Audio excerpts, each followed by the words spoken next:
Shalom, shalom, meus queridos irmãos, eu sou o pastor Paulo Nascimento. Como está a sua mente, como está o seu coração? Espero que esteja tudo na mais perfeita paz.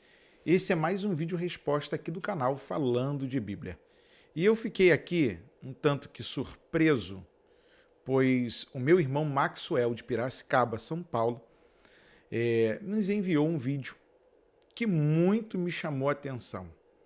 E eu quero compartilhar com vocês o que alguns pseudos judeus observam, pensam e falam a respeito da gente, que somos denominados protestantes, cristãos, aqui no Brasil, mais popularmente chamado de crente.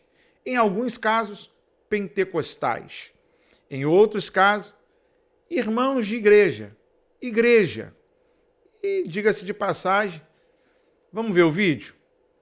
Quero agradecer ao meu irmão Maxwell, que nos enviou esse vídeo aí. Dá uma olhadinha só. É o pronunciamento oficial da igreja no concílio. Quem inventou esta desgraça, esta miséria, esta porcaria da doutrina de Bíblia com a palavra de Deus foi o infeliz do Lutero. E aí deixa as pessoas completamente com a cabeça perdida, porque um crente é um analfabeto funcional. O crente ou é analfabeto funcional ou não é crente. Porque a doutrina da igreja dele, que é diferente da de todas as outras, tem que ser posta na mesma Bíblia. Aí o adventista lê da Bíblia como adventista, o batista como batista, é um circo. E pior, ele enxerga. A desgraça cognitiva que um evangélico sofre é de difícil recuperação. É a maior fábrica de analfabetismo funcional a céu aberto do planeta. Então, querido irmão, você viu aí? Eu já entro agora aqui rindo de nervoso. É muito fácil acusar essa questão de confusão doutrinária. É muito fácil falar que a igreja é manipuladora. É muito fácil falar que a culpa é do Lutero. Não, a culpa não é de Lutero. A culpa é de gente ruim que pega a Bíblia para oprimir o povo, não ensina a palavra de Deus ao povo e deixa o povo refém das suas maluquices, das suas doideiras, dos seus, como dizem os mais chiques, dos seus devaneios. E aí ele se coloca como coronel, como capitão, como autoridade para poder oprimir e tirar dinheiro do povo. Aí ele vai falar que o adventista lê de um jeito, e que a gente lê de outro, e que a outra igreja lê de outro. Tá com pinta de judaísmo messiânico essa coisa aí. Tá bom? Tá com pinta de judaísmo messiânico. Que eles adoram falar que só eles têm a razão, que só eles têm acesso à Bíblia. Mas muitos desses camaradas não reconhecem Jesus como Senhor. Muitos desses camaradas dizem que Jesus não é Deus, negam a divindade de Cristo. Aí o problema está com a gente. Lutero começa a fazer coro, porque tem gente antes de Lutero que vai lutar por uma liberdade para que as pessoas tenham acesso à Bíblia, acesso ao conhecimento. Porque até então a Bíblia era apenas para aqueles que estavam dentro dos monastérios. Era apenas daqueles que tinham a oportunidade do dinheiro patrocinar uma ponte entre aquilo que era a sua casa ou a sua herança familiar com as proximidades para a igreja oficial daqueles dias, como ela gostava de ser chamada, a Igreja Católica. Era ela quem mandava na maior parte das terras europeias. Um rei, por exemplo, só era legítimo quando o Papa o ungia. Você lembra disso? Você lembra que para a construção do Vaticano, o camarada lá inventou a ideia do purgatório e cada moeda que batia no fundo da lata era uma alma que saía do purgatório. E quem não queria ver, irmão, Quem não queria pagar o pedágio por alguém que viveu a vida na farra, na safadeza, na malandragem, nas maracutaias da vida, mas eles queriam e desejavam a salvação do seu ente querido. E aí, tendo a fraqueza do ser humano, e sabendo que o ser humano quer, no final das contas, dobrar a Deus à sua vontade, fazer tudo de errado e depois dizer que está salvo, e eu tenho desconfiança disso, e aí eu quero saber de você, o que você acha? Porque é lógico que a Bíblia não precisa de interpretação de homem nenhum. A Bíblia não precisa do meu arrazoado, a Bíblia não precisa da minha autenticidade para dizer, não, isso aqui é bíblico, isso aqui não é, isso aqui foi não sei o quê. Mas a Bíblia não está interessada nisso, não. A Bíblia está muito além dos meus arrazoados, dos meus pensamentos e dos meus palpites, porque teve gente que palpitou,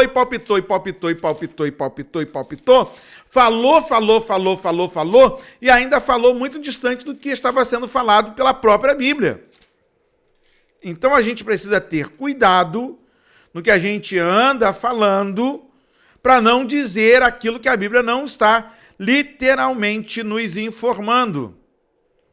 Mas, falando de Bíblia, capítulo de número 22, verso de número 29 do Evangelho escrito por Mateus. Jesus, porém, respondendo, disse-lhes: errais não conhecendo as Escrituras, nem o poder de Deus.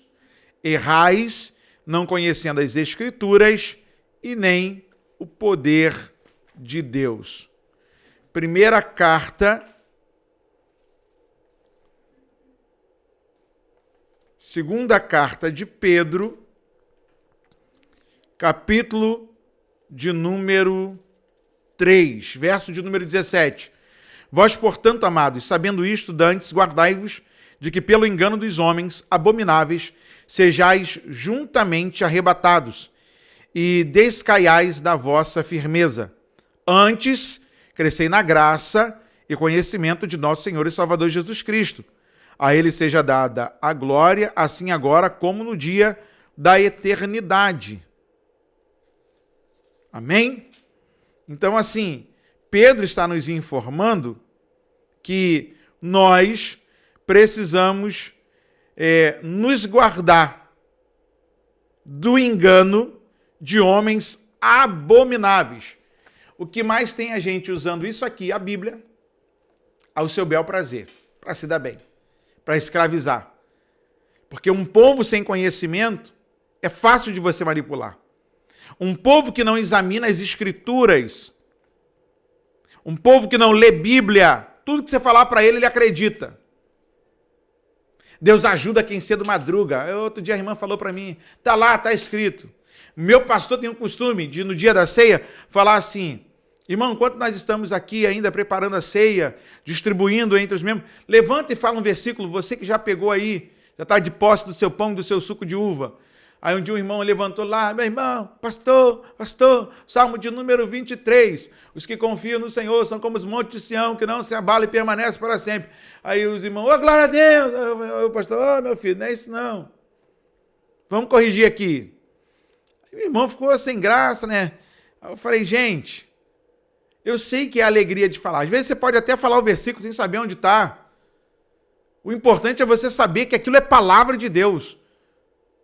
O cair é do homem, o levantar é de Deus. Quantas vezes você ouviu isso? E não era bíblico. Só que o camarada está indo levando a gente para um assunto mais profundo. A falta de conhecimento da história daquilo que nós dizemos crer é um perigo.